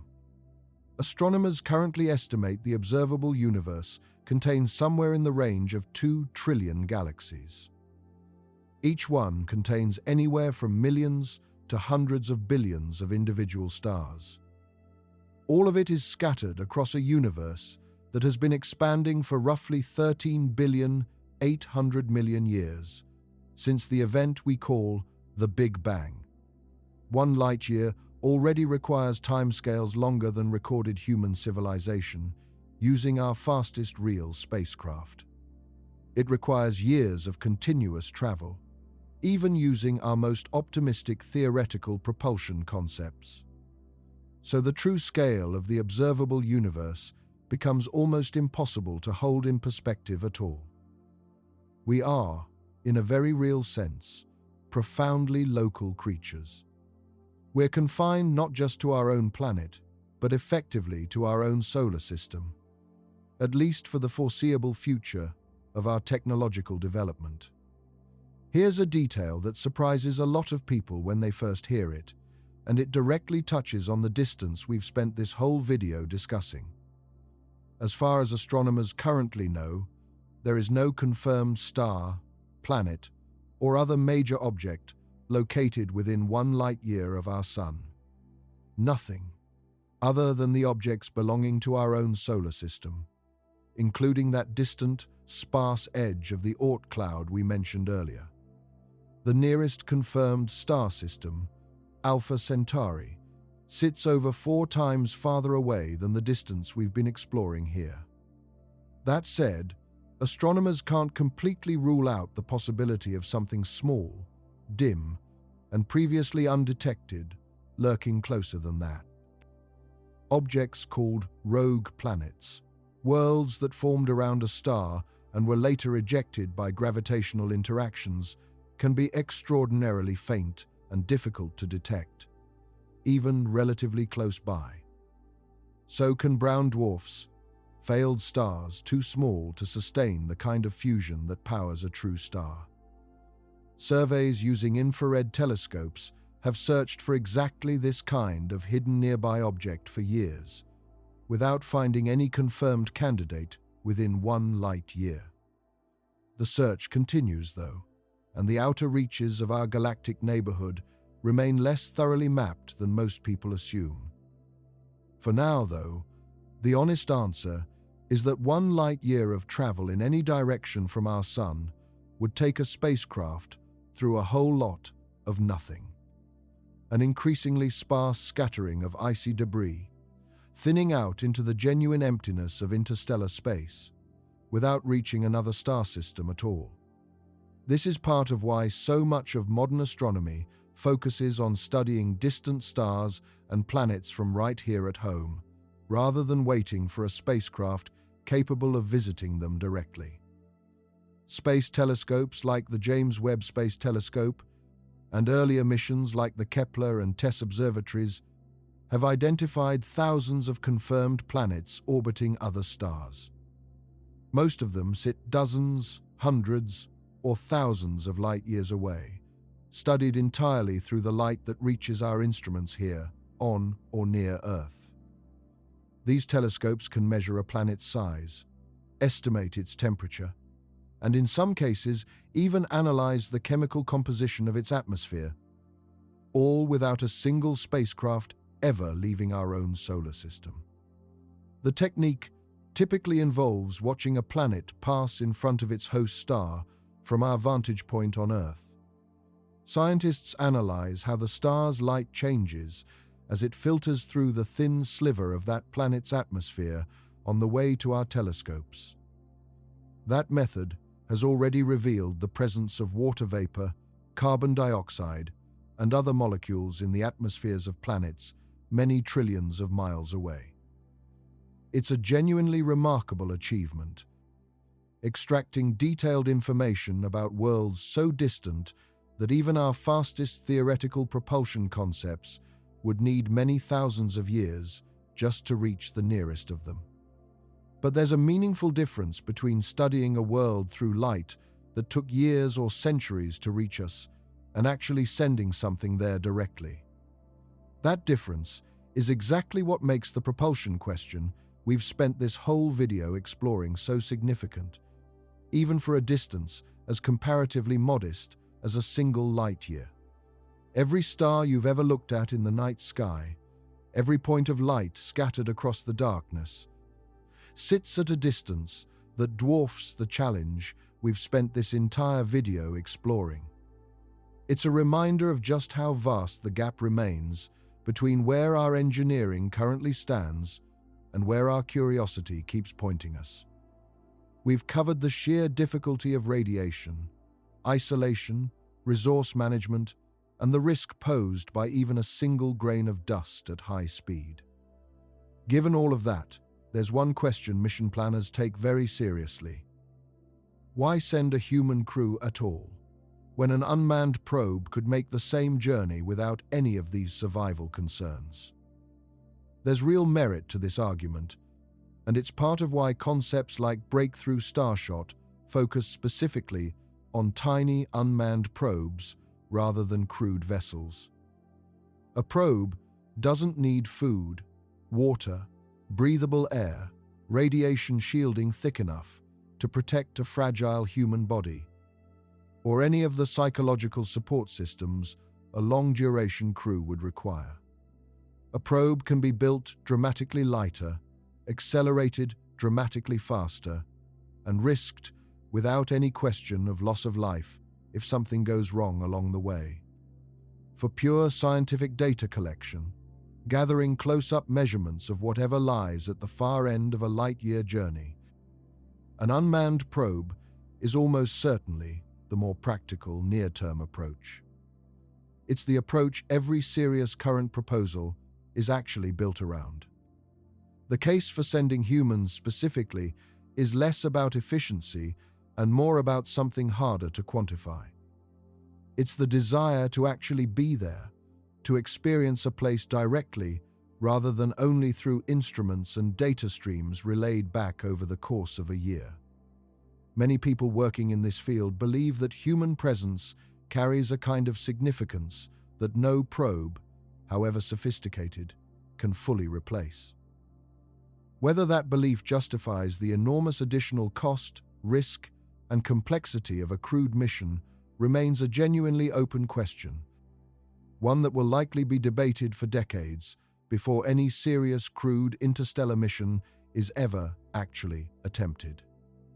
And yet, there's something worth holding on to here, something that doesn't get erased by these humbling numbers.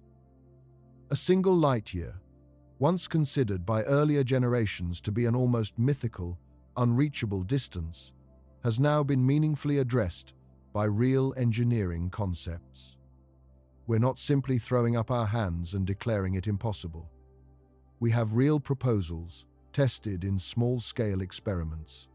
Fusion pellets, laser arrays, and solar sails thinner than soap film.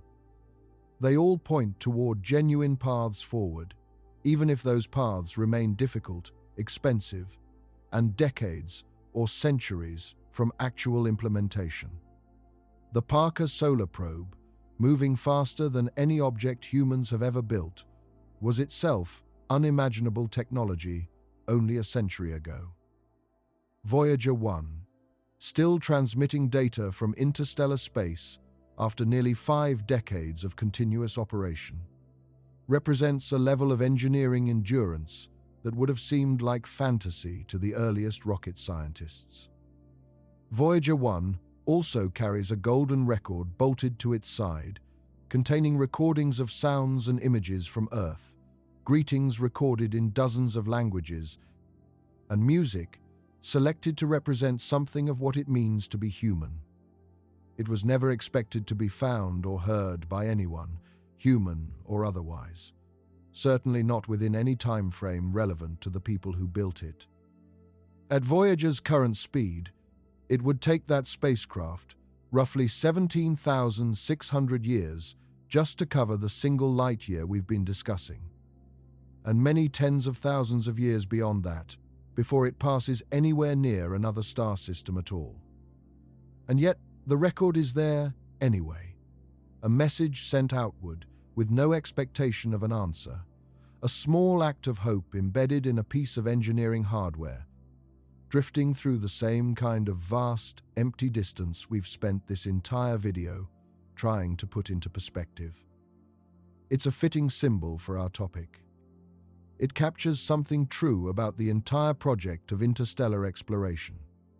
The distances involved are so enormous, measured in years and decades and centuries, even under our most optimistic technological assumptions, that much of the effort has to be justified by something other than a guarantee of success within any single human lifetime.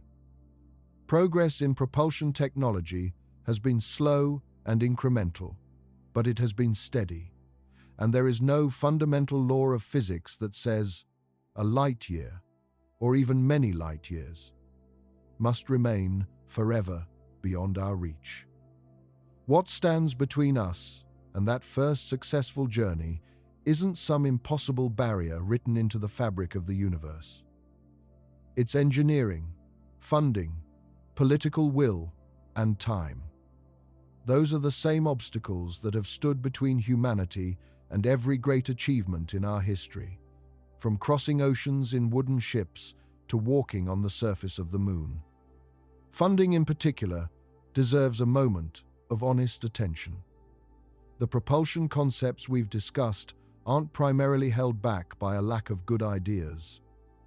They're held back by the sheer scale of investment required to move from a promising theory to a working, tested piece of hardware. The Breakthrough Starshot Initiative, one of the more actively funded interstellar concepts currently in development, has received substantial private funding to explore its core technologies. Yet even its own project timeline acknowledges that a genuine attempt at the full mission remains decades away, contingent on sustained investment and continued technical progress across dozens of separate engineering challenges simultaneously. Government-funded space programs, meanwhile, tend to operate on budget cycles measured in single years. That makes it genuinely difficult to sustain the kind of multi-decade, high-risk research program a serious interstellar propulsion effort would likely require. Political priorities and funding levels can shift dramatically from one administration or one budget cycle to the next. This is part of why so much of the most ambitious interstellar research today happens through a patchwork of university laboratories, private philanthropic funding, and small-scale government research grants. It's rather than through a single unified national program with guaranteed long-term support. That structure makes steady progress possible, but it rarely produces the kind of dramatic, headline-grabbing breakthroughs associated with programs like Apollo. Every one of those achievements once seemed just as far out of reach as an interstellar journey feels today. Sailors who crossed open oceans centuries ago had no guarantee of what lay beyond the horizon, no certainty of return, no modern navigation tools to guide them. Yet they went anyway, driven by curiosity, ambition, and the simple, stubborn desire to know what was out there. In the 1400s, a voyage across the Atlantic Ocean, a distance of a few thousand miles, represented the absolute edge of what was considered survivable. It was undertaken in wooden ships, with no reliable way to determine longitude, no weather forecasting, and no means of calling for help if something went wrong. Sailors of that era set out on journeys lasting weeks or months into genuinely unknown territory, carrying only the food, water, and equipment they could physically fit on board. They were fully aware that a significant percentage of ships attempting long voyages never returned at all. By the turn of the 20th century, expeditions were pushing into polar regions, into the Antarctic and Arctic. Those environments were so hostile that entire crews sometimes spent years trapped in ice, rationing supplies and relying on nothing but their own resourcefulness and endurance to survive until conditions allowed them to continue or return home. Each of these eras had its own version of the light-year problem, a distance or environment that seemed to sit right at the outer edge of what human technology and human endurance could possibly manage. It required not just better tools, but people willing to spend years of their lives, and sometimes their entire lives, pushing that boundary outward by however small a margin they could manage. The engineers and physicists working today on fusion propulsion, laser sail concepts, and antimatter containment are, in a very real sense, continuing that same tradition. They're just aimed outward into a darkness far vaster than any ocean, working on a boundary measured not in miles or months, but in trillions of miles and potentially thousands of years, unless something changes. Let's also consider something that often gets overlooked in conversations like this, which is what we might actually learn along the way, long before any spacecraft covers the full distance of a light year. Every incremental improvement in propulsion technology has applications much closer to home. Faster ion engines mean quicker missions to Mars and the outer planets. Better radiation shielding means safer, longer duration missions for astronauts working within our own solar system. Improved, closed-loop life support systems mean more sustainable outposts on the Moon or Mars, places we're already actively planning to build in the coming decades. Advances in laser array technology, originally driven by concepts like breakthrough starshot, have applications in communication, in planetary defense against asteroids, and in power transmission. A sufficiently powerful, precisely aimed laser array, the same kind of technology required to push an interstellar sail, could theoretically also be used to nudge a threatening asteroid off a collision course with Earth. It could vaporize surface material to create thrust in the opposite direction, or simply illuminate the asteroid with enough sustained energy to alter its trajectory gradually over time. That application has drawn direct interest and funding from planetary defense researchers, independent of any interstellar ambitions. Similarly, the same phased array techniques being explored for beaming power to a distant sail have parallel applications in beaming power between satellites. They could potentially even beam power from orbital solar collectors down to receivers on Earth, a concept researchers have studied for decades as a possible source of continuous, weather-independent, clean energy. In other words, the pursuit of a light-year journey drives real, tangible progress that benefits space exploration far closer to home, long before anyone ever attempts the full interstellar leap. That's true, even if the full crossing remains generations away. Consider the materials, science alone. Building a sail thin enough and light enough to be accelerated by laser light to a meaningful fraction of light speed requires developing materials that are simultaneously stronger, lighter, and more reflective than almost anything currently in production. Those same material breakthroughs have obvious applications in satellite construction, in aircraft design, and in countless industries that have nothing directly to do with interstellar travel at all. The work being done on miniaturized spacecraft electronics is driven by the need to fit an entire functioning probe into a package weighing only a few grams for concepts like breakthrough starshot. It feeds directly into the broader trend of miniaturization that has already given us smaller, more capable satellites for communication, weather monitoring, and Earth observation. Even the study of interstellar dust hazards we discussed earlier has direct relevance to protecting satellites and crewed missions much closer to home, since micrometeorite impacts remain a genuine hazard for anything orbiting Earth or traveling to the Moon and Mars. This is often how ambitious, seemingly distant goals work in science and engineering. The path toward them produces value at every step, not just at the final destination. The Apollo program, aimed squarely at the Moon, produced advances in computing, materials science, and medical monitoring that reshaped daily life on Earth long after the missions themselves ended. A serious, sustained push toward interstellar-capable propulsion, even one that takes many decades to bear fruit, would likely produce similar ripple effects throughout the broader field of space exploration. So the question we opened with, how long would it really take us to travel 1 light year, doesn't have a single tidy answer. It has several answers, each one dependent on what technology you're willing to imagine, and each one revealing something different about where we currently stand as a species. At everyday speeds, the answer is a number so large it becomes meaningless: over 10 million years.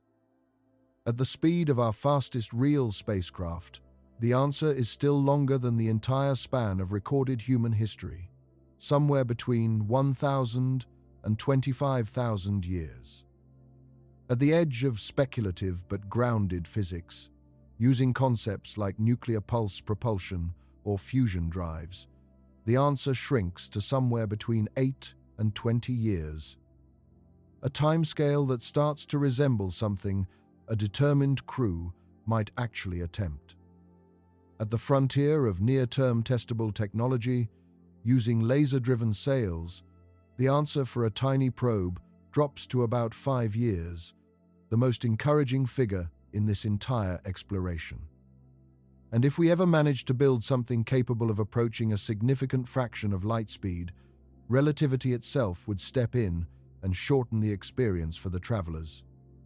Even while the outside universe continued measuring something much closer to the straightforward light-year figure. Let's return to the actual numbers one final time, because they're worth summarizing clearly before we close. Walking or driving at everyday speeds, 1 light year would take over 10 million years. Using our fastest real spacecraft, Voyager 1, or the Parker Solar Probe, under ideal conditions, the trip would take somewhere between 1,500 and 17,600 years.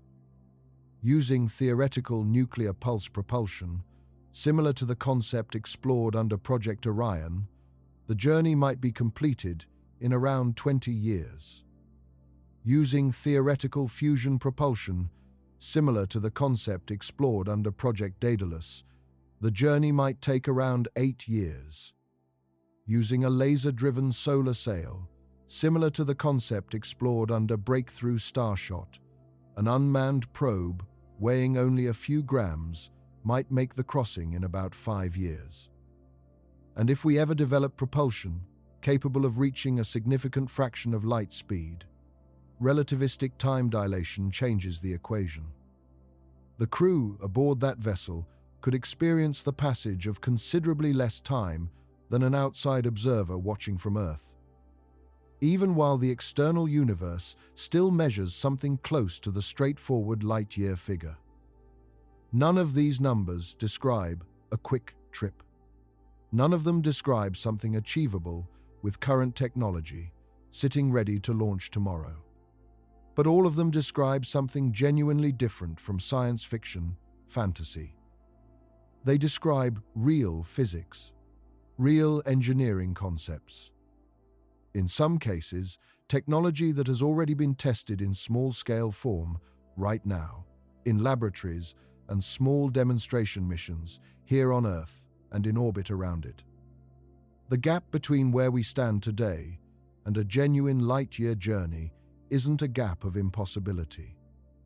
It's a gap of scale, of resources, of decades or centuries of continued development, the same kind of gap that separated the earliest tinkering with rocketry in the early 20th century from a human being walking on the moon less than 70 years later. The universe didn't design itself around human convenience. It didn't scale its distances to match the pace of a single human lifetime or the ambitions of a single generation. A light year is what it is. 5.87 trillion miles of genuinely empty space, indifferent to our timelines and our impatience. No amount of ambition shortens that distance by a single mile, and no amount of frustration makes the universe move any faster on our behalf. But human beings have never been particularly good at accepting limits quietly.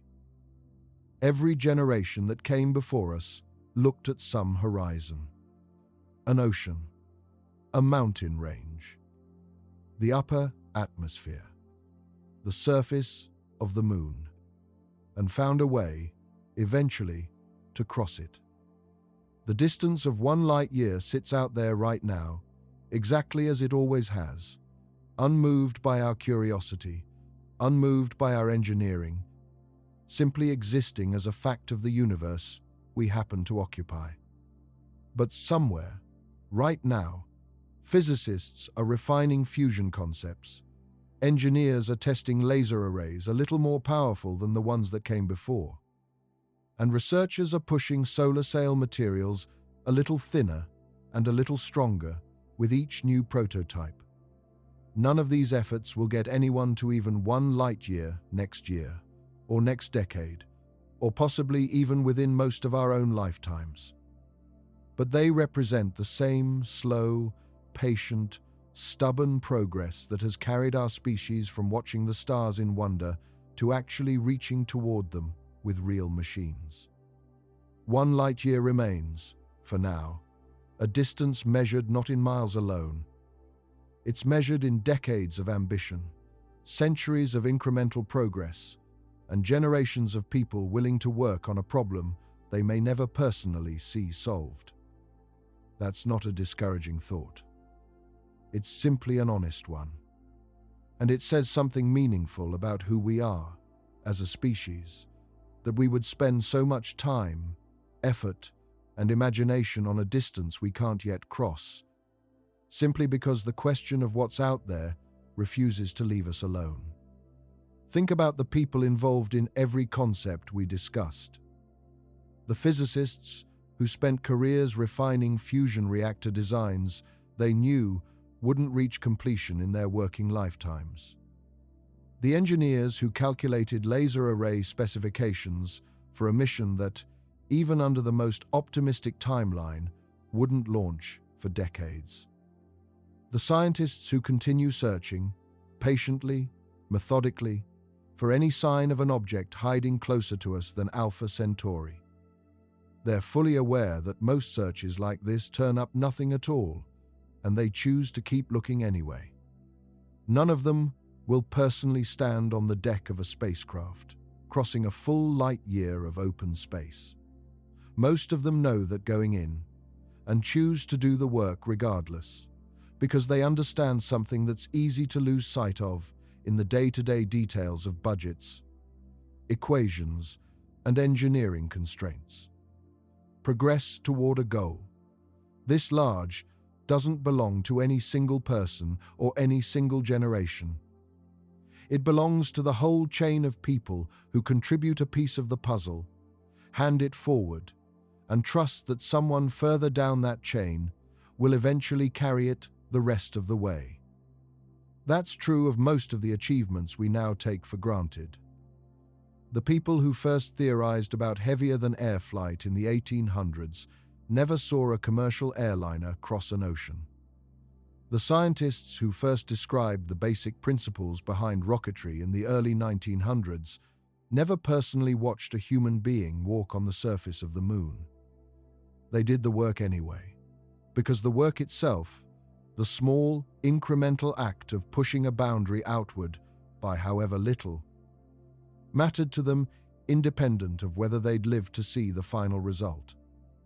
The question of how long it would take to travel 1 light year isn't really a question with a single fixed answer.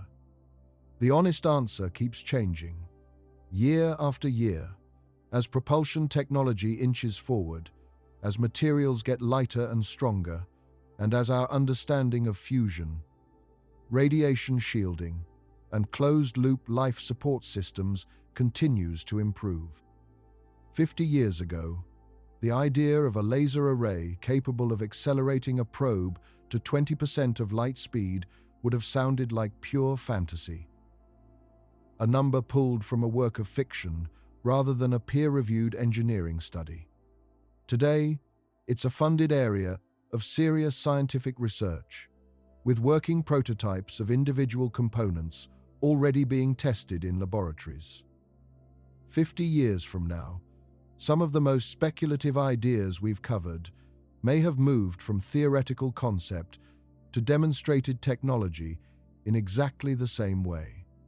Fusion propulsion, active magnetic radiation shielding, closed-loop life support systems capable of running for a decade without failure. That's the pattern history keeps showing us, over and over, across every field of exploration humanity has ever pursued.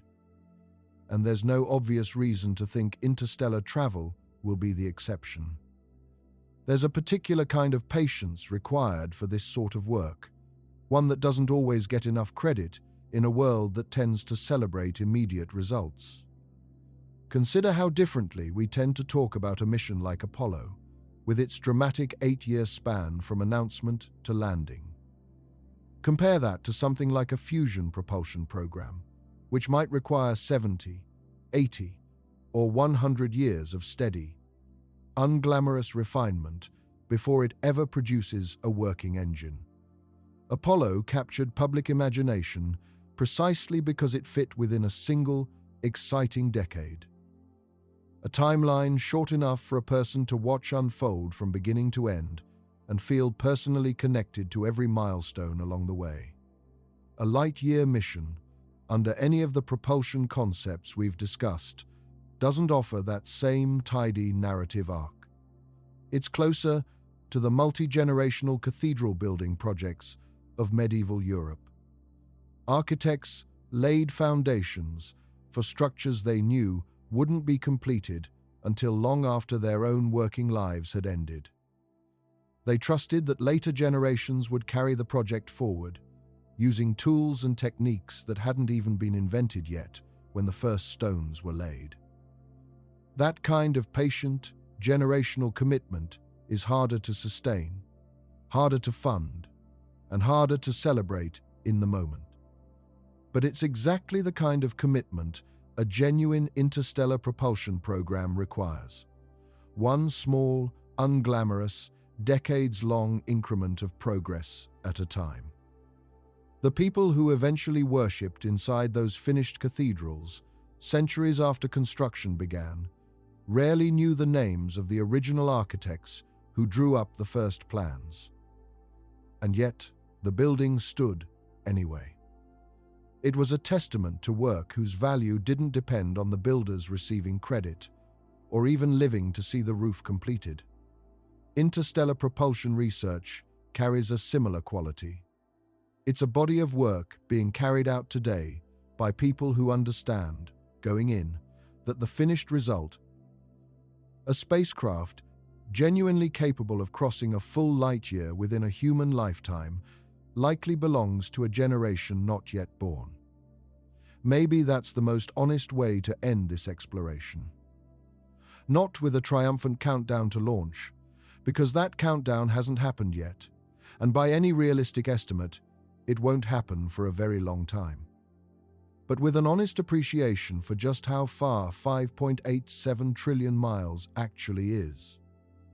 And an honest sense of just how much careful, patient, unglamorous work stands between where we are right now and the moment some future spacecraft, carrying either instruments or people, finally crosses that distance in full. Thank you for joining me tonight as we explored exactly what it would take to travel one single light year. We covered everyday speeds that would take 10 million years, the fastest spacecraft ever built, and the theoretical propulsion systems that might one day make the journey in years rather than millennia.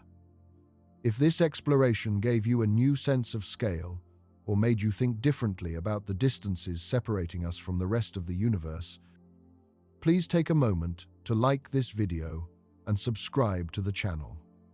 Your support helps me keep making these deep dives into the cosmos and our place within it. And the next time you look up at the night sky, remember that even the nearest, most modest unit of cosmic distance, a single light year, remains a genuine frontier. It's one that would take our fastest machines longer than human civilization has existed. And it's one that our best theoretical concepts could only cross in years of continuous, difficult, uncertain travel. 5.87 trillion miles. A distance light crosses in a single year, without effort, without struggle, without ever slowing down. A distance we are only just beginning to imagine crossing ourselves. Good night, and may your dreams reach for the stars.